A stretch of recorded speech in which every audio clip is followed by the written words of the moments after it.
அஸ்ஸலாமு அலைக்கும் வரஹ்மத்துல்லாஹி வபரகாத்துஹு. இன்னல் ஹம்துலில்லாஹ். பிஸ்மில்லாஹி வஸ்ஸலாத்து வஸ்ஸலாம் அலா ரசூலில்லாஹில் கரீம் வ ஆலிஹி வ ஸஹ்பிஹி அஜ்மஈன் வ மன் தபியஹும் பிலிஹ்சானின் இலா யௌமித்தீன். ரப்பி ஷ்ரஹ் லி ஸத்ரி வ யஸ்ஸிர் லி அம்ரி வஹ்லுல் உக்தம் மின் லிசானி யஃப்கஹு கௌலி. ரப்பி ஸித்னி இல்மா ரப்பி ஸித்னி இல்மா சுப்ஹானக லா இல்ம லனா இல்லா மா அல்லம்தனா இன்னக அன்தல் அலீமுல் ஹக்கீம். அம்மா பஅத். அல்ஹம்துலில்லாஹ் நஹ்மதுஹு வ நஸ்தஈனுஹு வ நஸ்தக்ஃபிருஹு வ நு'மினு பிஹி வ நதவக்கலு அலைஹி வ நஊது பில்லாஹி மின் ஷுரூரி அன்ஃபுஸினா வ மின் ஸய்யிஆத்தி அமாலினா. மன் யஹ்திஹில்லாஹு ஃபலா முதில்ல லஹு வ மன் யுத்லில் ஃபலா ஹாதிய லஹு. வ நஷ்ஹது அன் லா இலாஹா இல்லல்லாஹு வஹ்தஹு லா ஷரீக லஹு வ நஷ்ஹது அன்ன முஹம்மதன் அப்துஹு வ ரசூலுஹு. அன்பார்ந்த பெரியோர்களே, தாய்மார்களே, சகோதர சகோதரிகளே, இன்ஷா அல்லாஹ் இன்றைக்கி சூரத்துல் பக்ராவுடைய 3 ஆயத்துக்கள், அதாவது 180, 81, 82, இந்த 3 ஆயத்துக்களுடைய திலாவத்து, மொழிபெயர்ப்பும் சிறு விளக்கங்களையும் பார்ப்போம். அல்ஹம்துலில்லாஹ் இந்த சூறாவுடைய இதில் வரைக்கும் வந்த 179வது வசனம் வரைக்கும் உள்ள வசனம் வரைக்கும் உள்ள திலாவத்து, மொழிபெயர்ப்பையும் விளக்கங்களையும் பார்த்துருந்தோம். இந்த 3 வசனங்களுடைய திலாவத்து வருமாறு. அஊது பில்லாஹி மினஷ் ஷைத்தானிர் ரஜீம். பிஸ்மில்லாஹிர் ரஹ்மானிர் ரஹீம். كتب عليكم إذا حضر أحدكم الموت إن ترك خيرا الوصية للوالدين والأقربين بالمعروف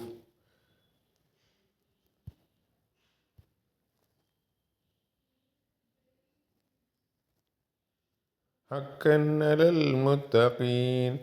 ومن بدله بعدما سمعه فإنما إثمه على الذين يبدلونه إن الله سميع عليم. ومن خاف من موصٍ جنفا أو إثما فأصلح بينهم فلا إثم عليه إن الله غفور رحيم.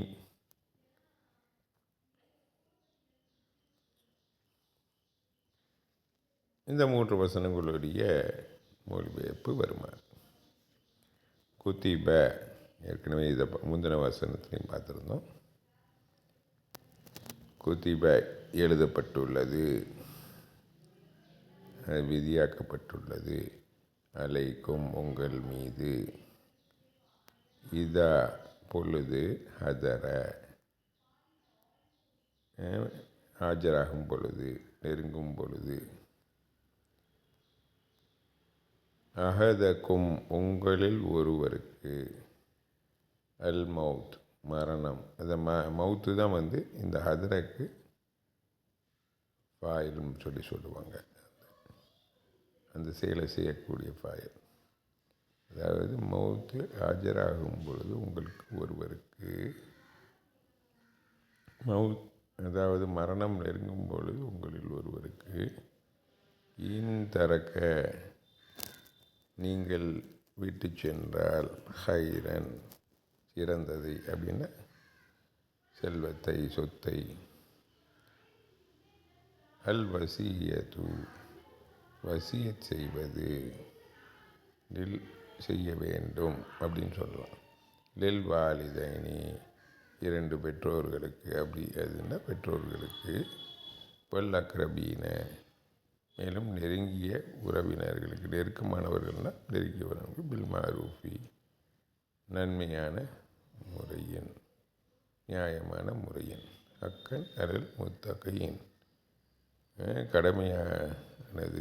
ஹக்குங்கிறது உண்மைன்னு சொல்லுவாங்க, கடமைன்னு சொல்லுவாங்க. இங்கே கடமையாக்கப்பட்டுள்ளது அலல் முத்தகீன் இறையச்சம் உடையவர்களுக்கு. மறுபடியும் பார்ப்போம். உங்களில் ஒருவருக்கு மரணம் நெருங்கும் பொழுது உங்கள் மீது விதியாக்கப்பட்டுள்ளது. நீங்கள் விட்டு சென்றால் செல்வத்தை, சொத்தை, அதாவது வசியத் செய்வது, அதாவது மரண சாசனம் செய்வது, பெற்றோர்களுக்கும் நெருங்கிய உறவுக்கும் நல்ல முறையில். இது கடமையானது இரையச்சம் உடையவர்களுக்கு. ஒமன் ஹாஃப பிறகு ஒமன் பத்தலகு பிறகு எவர் மாற்றினாரோ அதனை பாய்த சமயகும் பாய்த மா சமயகும் எதனை பாய்த மா 2 வார்த்தை. அவர் எதனை சமயகும் மா சமயகும்னா எதனை கேட்டாரோ அதற்கு பிறகு இப்போ இன்னமா பிறகு மட்டுமே இஸ்முஹு அதனுடைய பாவம் அலல்லதீன யுபத்திலுனஹு யார் மீது எவர்கள் அதனை மாற்றினார்களோ, யுபத்திலுனஹுன்னா அதனை மாற்றினார்களோ, எவர்கள் அதனை மாற்றினார்களோ அலா அவர்கள் மீது. இன்னல்லாஹ நிச்சயமாக அல்லாஹ் சமீயோ அனைத்தையும் செவியுறக்கூடியவன், அலியும் அனைத்தையும் அறிந்தவன். பிறகு எவர் அதனை மாற்றினாரோ, அதனைன்னா அந்த வசியத்தை, அவர் எதனை கேட்டாரோ அதற்கு பிறகு, அதனை கேட்ட பிறகு அப்பொழுது மட்டுமே அதனுடைய பாவம் எவர்கள் மாற்றினார்களோ, அதனை மாற்றினார்களோ, நிச்சயமாக அல்லாஹ் அனைத்தையும் செவியுறக்கூடியவன், அனைத்தையும் அறிந்தவன். அடுத்த ஆயத்து மன் ஹாஃப பிறகு எவர் ஹாஃப பயந்தாரோ மின் மூசின், அதாவது மூசுங்கிறது வசியத் செய்பவர், அதாவது அந்த மரண சாசனம் செய்பவர், அதாவது விட்டு செல்லக்கூடியவர், சொத்தை விட்டு செல்லக்கூடியவர். மரணம் சாசனம் கொடுப்பவரிடமிருந்து, அதாவது வசியத் செய்பவரிடமிருந்து ஜனபன் ஒரு சாய்தலை, ஒரு பாரபட்சத்தை, அவு இஸ்மன் அல்லது ஒரு பாவத்தை, ஃபாஸ்லஹ பிறகு அவர் சரி செய்யட்டும், பைனஹும் அவர்களுக்கு மத்தியில், யாருக்கு மத்தியில், அந்த யாருக்கு வசியத் செய்தாரோ அவர்களுக்கு மத்தியில், அதை ஒழுங்குபடுத்தட்டும், சரி செய்யட்டும், சீர் செய்யட்டும். பலா இஸ்மாலஹி பிறகு அவர் மீது எந்த குற்றமும் இல்லை. இன்னல்லாஹ் நிச்சயமாக அல்லாஹ் அனைத்தையும் மன்னிக்கக்கூடியவன், அனைத்தையும் இல்லை மிக மன்னிப்பாளன், அர் ரஹீம் மிக கருணையாளன். அனைத்தையும் மன்னிக்கக்கூடியவன்டா என்ன பாவம் செஞ்சாலும் மன்னிக்கக்கூடியவன் ஆயிரும், அதனால் தவறாக போயிடும். அந்த மாதிரி ஒரு தவறு இது பண்ணால் மிக மன்னிப்பாளன், மிக கருணையாளன். அனைத்தையும் கருணைன்னு சொல்ல முடியாது, மிக கருணையாளன். இதில் மட்டும் அனைத்தையும்ங்கிறது வராது. எவர் பயந்தாரோ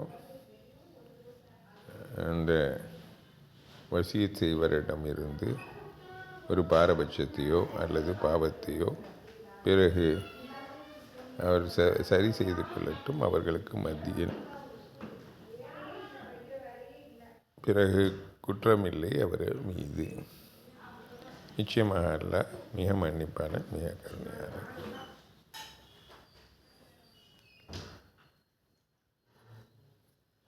இந்த 3 ஆயத்துடைய விளக்கத்தை பார்த்தோம்னா, இந்த சட்டம்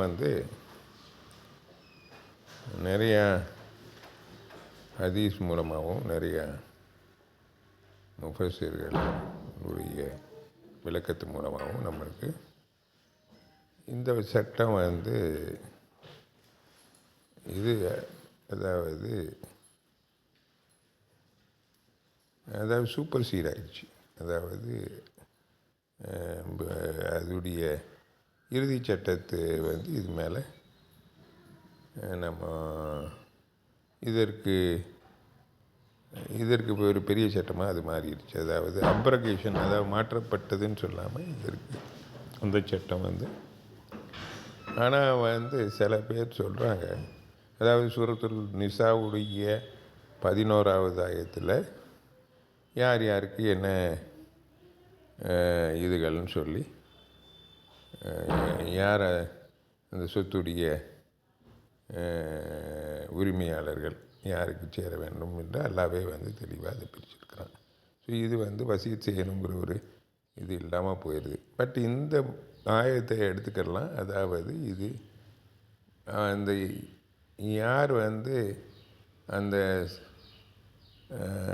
உரிமையாளர்கள் இல்லாமல் இருக்கிறாங்களோ, யார் அவருடைய இன்ஹெரிட்டர்ஸாக இல்லாமல் இருக்கிறாங்களோ, அந்த சொத்தை உரிமையாளர்களாக இல்லாமல் இருக்கிறாங்களோ, அவங்களுக்காக சொல்லப்பட்ட ஒரு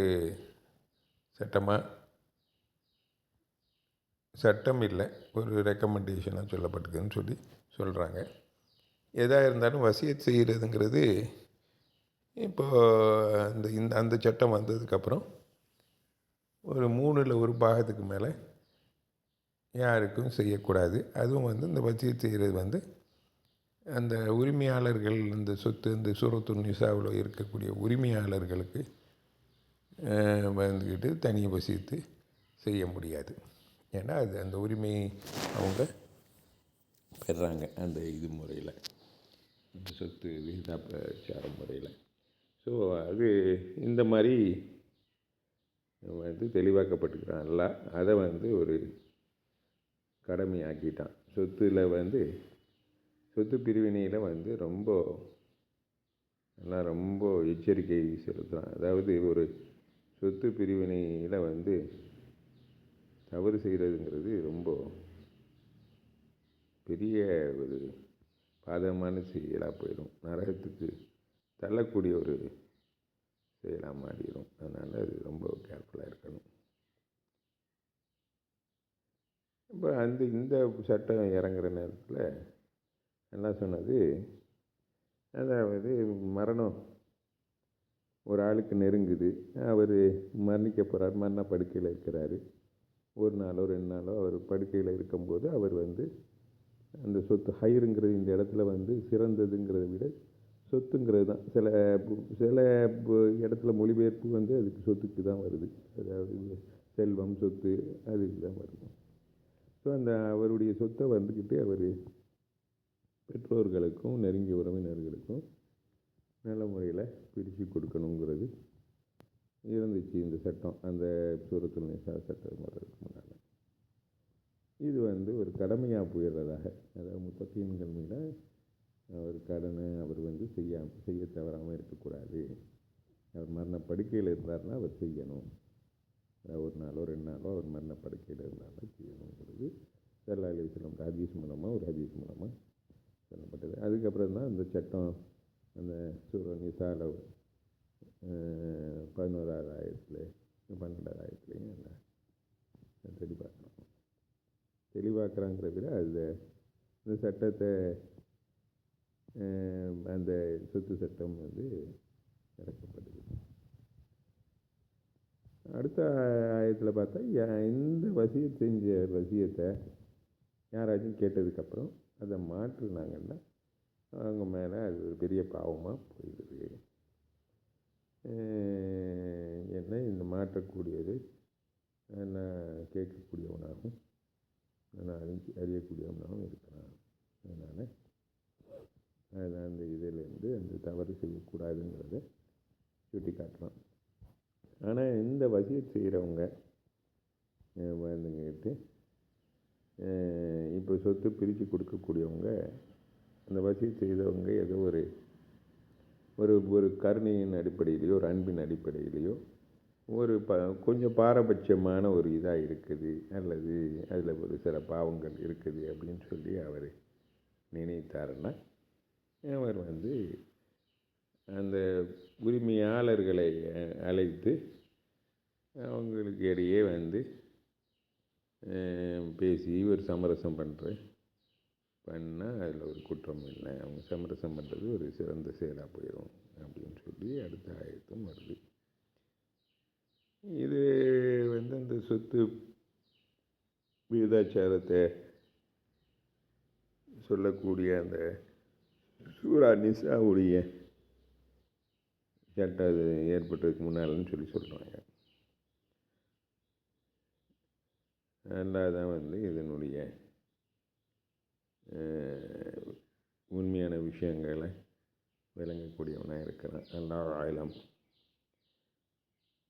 நம்ம நம்மளுக்கு கிடைத்த சட்டத்தின் அடிப்படையிலையும் கிடைத்த ஹதீஸ்களின் அடிப்படையிலையும் அதனுடைய சிறந்த முஃபஸ்ஸீர்கள் கொடுத்த சிறந்த விளக்கங்களையும் வைத்து தான் அடிப்படையில் அதனுடைய மார்க்க சட்டத்தை நம்ம தெரிஞ்சுக்கிறோம். அதாவது ஃபிக்ஹின் அடிப்படையில் நம்ம குர்ஆன், சுன்னா, இஜ்மா, கியாஸ் அப்படிங்கிற 4 விஷயத்தின் அடிப்படையில் செஞ்சுக்கிறோம், தெரிந்து கொள்கிறோம். இன்ஷா அல்லாஹ் நம்ம குர்ஆனை அதிகப்படியாக படித்து தெரிந்து நம்ம அதில் அதனுடைய செயல்முறைகள் சுன்னாக்களையும் அதிகமாக தெரிந்து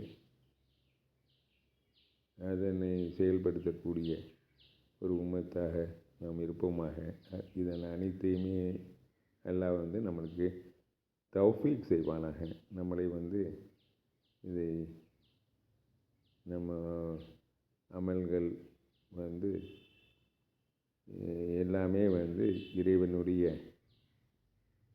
ஒரு கட்டளையின் அடிப்படையில் செய்யக்கூடிய உம்மத்தாக நம்ம அனைவரையுமே ஆக்கி வைப்பானாக. நம்ம செய்யக்கூடிய சிறு பல பாவங்கள் அனைத்தையுமே குற்றங்களையும் பொறுத்தல்வானாக. நம்மளுடைய நற்செயல்கள் அனைத்தையுமே முழுமையாக ஏற்றுக்கொண்டு அதில் நம்ம செய்யக்கூடிய தௌபாக்களையும் முழுமையாக அங்கீகரித்துக் கொள்வானாக. ரப்பனா தக்கபல் மின்னா இன்னக அன்த ஸமீஉல் அலீம் வ துப் அலைனா இன்னக அன்த தவ்வாபுர் ரஹீம். மேலும் நமக்கு இந்த உலகத்திலையும் மறு உலகத்திலையும் ஹசனா என்கிற அழகியதை நமக்கு அளித்திடுவானாக. நம்மளை நெருப்பிலிருந்து பாதுகாப்படுத்திடுவானா. ரப்பனா ஆத்தினா ஃபித் துன்யா ஹஸனத்தன் வ ஃபில் ஆখিরাতি ஹஸனத்தன் வ கினா அஸாபன் நார். கபூரை விசாலமாக்கி தருவானாக. கபூர் வேதனையிலிருந்தும் நரக நெருப்பின் வேதனையிலிருந்தும் நம்மளுக்கு முழு பாதுகாப்பு அளித்திடுவானாக. நமக்கு மேலான சொர்க்கமாகிய ஜன்னத்துல் ஃபிர்தௌஸ் என்னும் சொர்க்கத்து நம்மளுடைய குடும்பத்தார்களுடனும் நபிமார்களுடனும் ஷுஹதாக்களுடனும் ஷாஹிதீன்களுடனும் காலம் காலமாக வாழக்கூடிய பாக்கியத்தை அளித்திடுவானாக. அல்லாஹும்ம அஊது பிக்க மின் அஸாபில் கப்ர் வ மின் அஸாபின் நார் வ அஸ்அலுக்கல் ஜன்னத்துல் ஃபிர்தௌஸ் வ அஊது பிக்க மினன் நார். ஸல்லல்லாஹு அலா சய்யிதினா முஹம்மதின் நபியில் உம்மி வ ஆலிஹி வ ஸஹ்பிஹி வஸல்லம். ஆமீன் ஆமீன் ஆமீன். சுப்ஹான ரப்பிக ரப்பில் இஸ்ஸத்தி அம்மா யசிஃபூன் வ ஸலாமுன் அலல் முர்ஸலீன் வல்ஹம்துலில்லாஹி ரப்பில் ஆலமீன். சுப்ஹானல்லாஹி வ பிஹம்திக வ நஷ்ஹது அல்லா இலாஹா இல்லா அன்த வ நஸ்தக்ஃபிருக வ நதூபு இலைக்.